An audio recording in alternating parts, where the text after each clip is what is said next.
Hey everybody, welcome to Everyday Waffles, where we all know that I hate food, but I absolutely love waffles.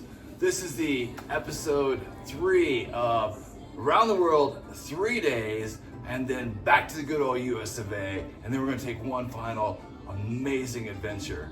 Today, we're gonna be in Europe talking about what we love to talk about the most, Greece. But we've already been to Mexico, we've already been to Asia, and now we're gonna be in Europe. Fucking amazing, isn't it? So tonight is brought to you by Homo Sweet Homo, no fucks, no given, and me spending the day with my absolute best friend, doing what we love to do most, talking about history, philosophy, and just having a hell of a lot of fun, and truly no fucks, no given. So tonight I'm gonna go with a Kalamata ground fig, feta, and honey waffle with fresh mint.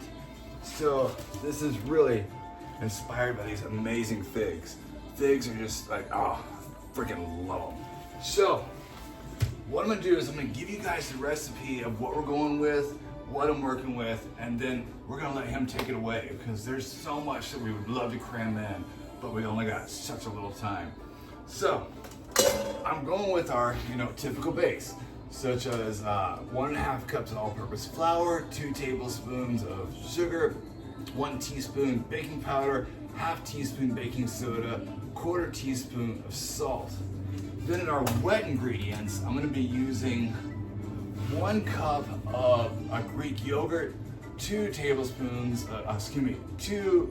large eggs, 2 tablespoons of olive oil. I'm gonna put in roughly around 2 tablespoons of honey. Then I've been chopping and dicing, getting things ready.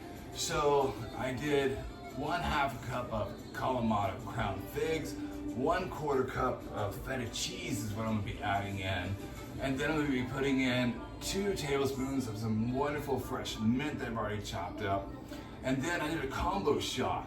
So I did about 3/4 cup where I put in Kalamata olives, some red onions, and some chickpeas. I'm gonna squeeze in a little bit of lemon in that just to pop things up. And then once everything's done, then I'm gonna throw in a little bit extra figs on top, some feta cheese on top, a little bit more of that fresh mint, and drizzle of honey, and just boom, bam, of that lemon. So while I get things going, let's get talking Dutch. God, best friend in the whole wide world. Let's talk about Greece, shall we? All right. In 1980, I had the privilege of being able to go to Greece and study ancient Greek history, Greek archaeology, Greek anthropology for a whole summer. While I was there, we stayed at a little area called Galata on the Peloponnesian Peninsula. The Peloponnesian Peninsula was where ancient Sparta was located, one of the 2 major city-states of ancient Greece. The school that I was attending was called the Aegean Institute, and it was originated by a Greek-American professor at Princeton University, and she was able to get professors from all the major Ivy League universities to teach classes on a graduate level, and not only were the classes taught in Galata, but they're also taught in the various places we traveled to. So while he's like all about studying, like all about the great things, I'm also studying about the great things, all about the debauchery of gay sex. Just saying, we're a little bit fun, a whole lot of crazy. So I do have my waffle iron on medium heat, just so you know. All right, back to Bestie. So when we traveled to various places, we had professors who were experts in the area to show us what we were looking at, especially when there were ancient ruins. One of the places that I really enjoyed going to was Delphi. Delphi was the place where the Temple of Apollo was located, and the Oracle who made predictions was located there. The Oracle made her predictions through a priest because she spoke in a different kind of language that had to be interpreted, and she was under the influence of some kind of gaseous substance that was coming out from the earth that put her into a trance. When I'm in a trance, I'm the influence of. Anyway, let's keep going. So the Temple of Delphi, or Temple of Apollo, was a major center for people all over the ancient world to come to because they wanted prophecy. They wanted to find out what the future was going to hold for them. So kings and princes and very important people would come to ask the oracle about any kind of event that they wanted to schedule in the future, whether it would be successful or not. So they would bring a lot of money and gifts that would be presented to the oracle in exchange for her prophecy. Which pisses me the hell off, because how many people have come into the unicorn castle in the sky, asked for the great philosophical advice of Mawawa?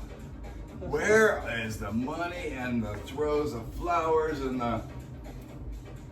It's alright, it's okay. Anyway, keep going, take it away. So another place that I enjoyed going to, we traveled many different places, and I won't mention them all. For one thing, we traveled to Crete and to see the ancient Minoan ruins. We spent 3 days there. We traveled also to Corinth, and we traveled to Olympia, the home of the Olympic Games. But today I'm just going to mention 3 places. So I already mentioned Delphi. Also want to talk about the island of Mykonos. In ancient Greek mythology, it was said that the hero Hercules, on one of his labors, had to battle the giants. And he killed the giants and threw them into the sea, and they petrified into rock, and the rock became the island of Mykonos. Mykonos is located in this area of the Aegean Sea. It is one of the most beautiful, idyllic places that you can think of. If you see a postcard from a Greek island, it's very likely that you're looking at a picture of Mykonos. What you see is a beautiful circular harbor with fishing boats. Come on over here, my love, because they're only seeing half of your beautiful ass. You and see while you're seeing also half of him, whitewashed buildings trimmed in blue. You see windmills. You see winding streets that are cobblestone. And they also have fantastic beaches, and some of which are nudist beaches. So Mykonos has a lot of nightlife. It has beautiful scenery. It has restaurants. And so many of the people who want to vacation from Europe come to Mykonos for that vacation. Okay, so just want to throw in real quick, I am going to completely adjust the amount of water that I'm adding in. So I am going to be adding in, so we're going to go with, I'm going to say that was almost 3/4 cup of water. I promise you guys, everyone's been on my ass. I will take the time when I can settle down and get all these things onto the internet, get all these recipes down for you. Also, just so you know, I did freshly chop up all these wonderful, beautiful ingredients. So we've got the figs, the mint, the olives, the chickpeas, and the onions. So I'm about to throw this into the batter. All right, take it away, my friend. And remember, they can only barely see your ass. So I'm gonna turn just a little bit towards him. Gotcha. There you go. I love this man. So once again, the 2 major city-states of ancient Greece were Sparta, located on the Peloponnesian Peninsula, and Athens, located in this area, the mainland. Athens was built to honor the goddess Athena, and Athena is a goddess of wisdom, and she was also a war goddess. Her symbol was the owl, and the owl is in ancient cultures, many of them, is known for being a wise animal. Athens has the major temple to Athena, which is the Parthenon. And the Parthenon is on a plateau called the Acropolis that stands above the city. So in ancient times, often there would be religious ceremonies where people would make a procession from the central part of Athens. They would do a winding path all the way up into that plateau to the top, and finally ending at the Parthenon, where they would offer gifts to Athena.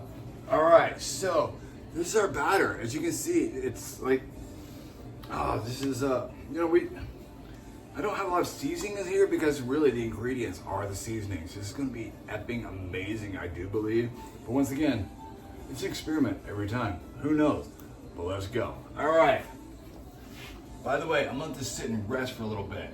I've been noticing resting these ingredients, a lot of them has been really good. So, all right, take it away, Dutch.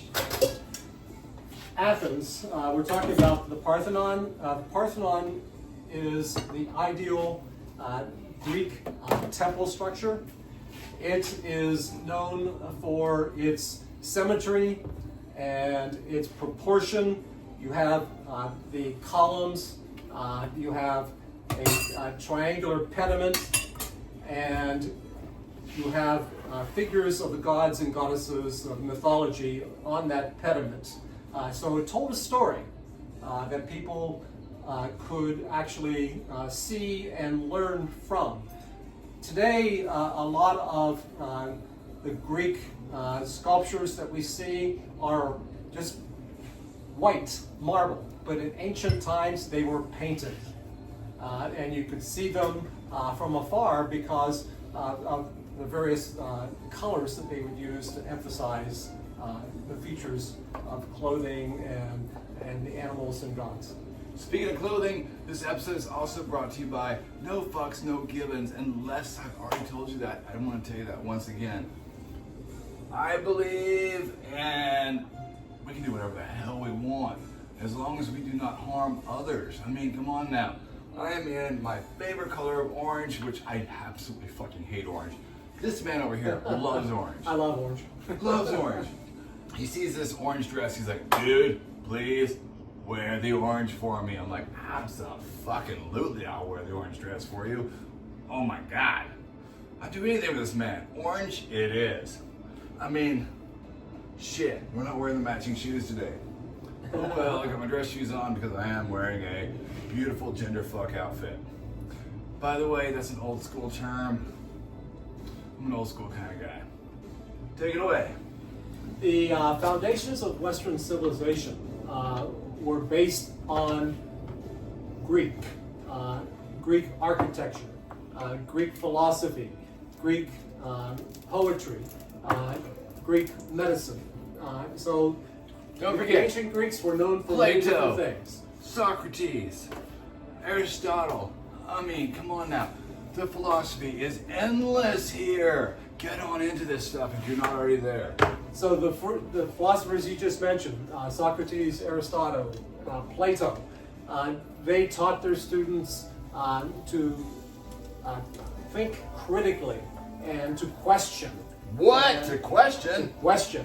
Question authority, for example. So they were very effective and good teachers. Students came from all over Greece to become students in their classes.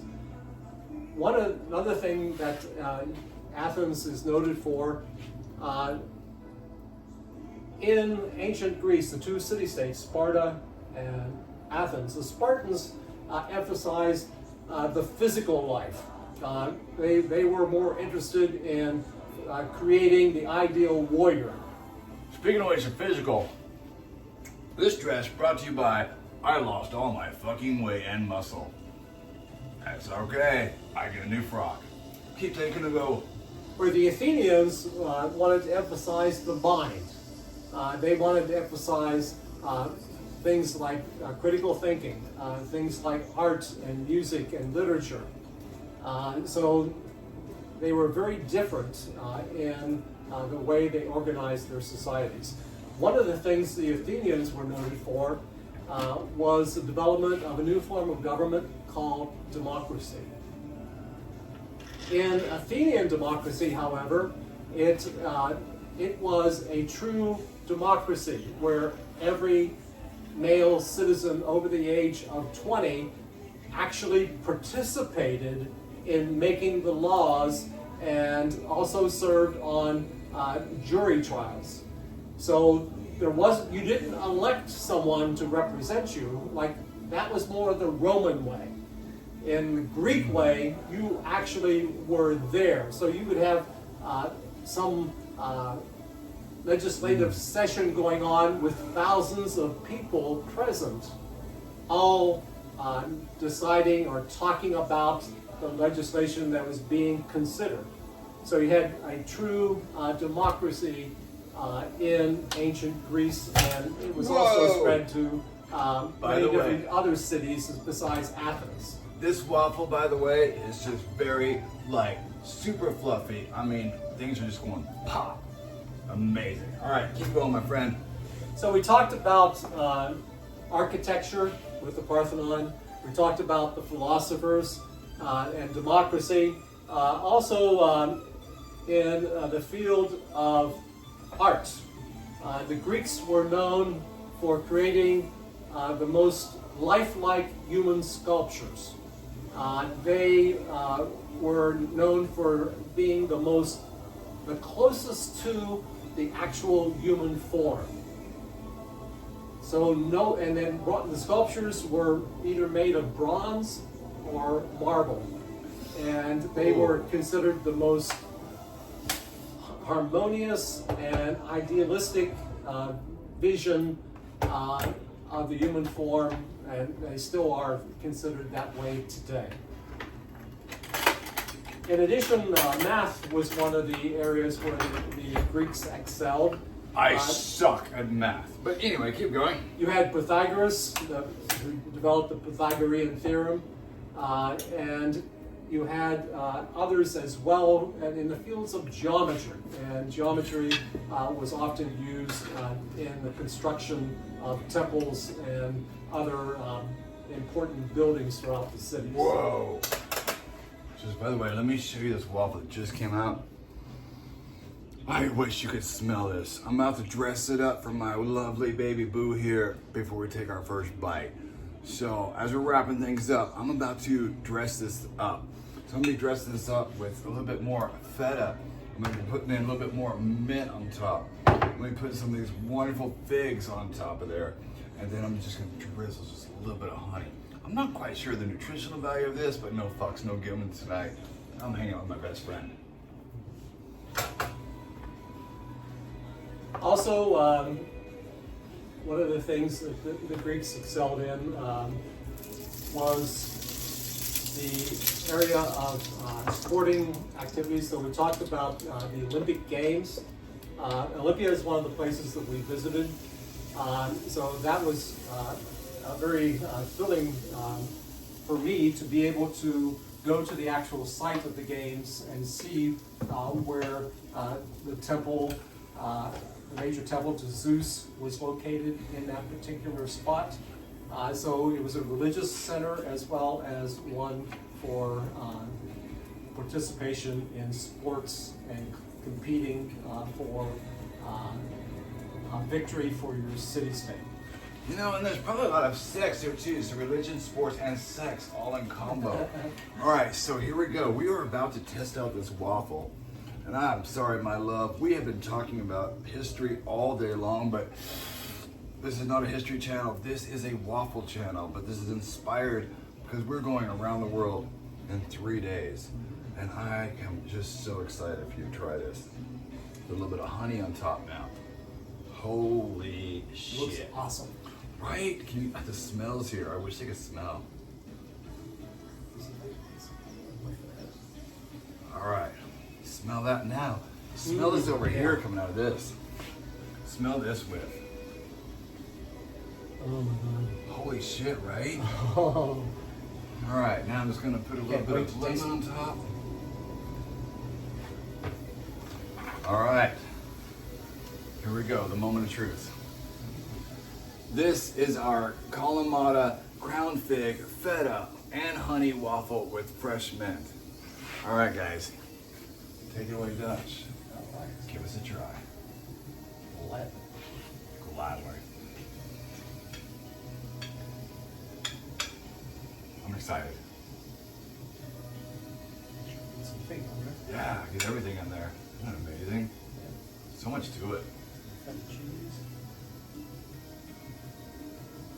He's been wondering all day. He's like, oh, I don't know about this.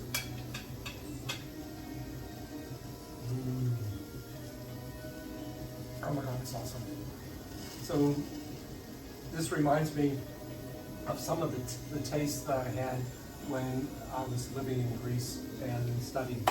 It Bam! was fantastic. That is what he said tastes like when he was in Greece. Everybody, have a wonderful night. We are.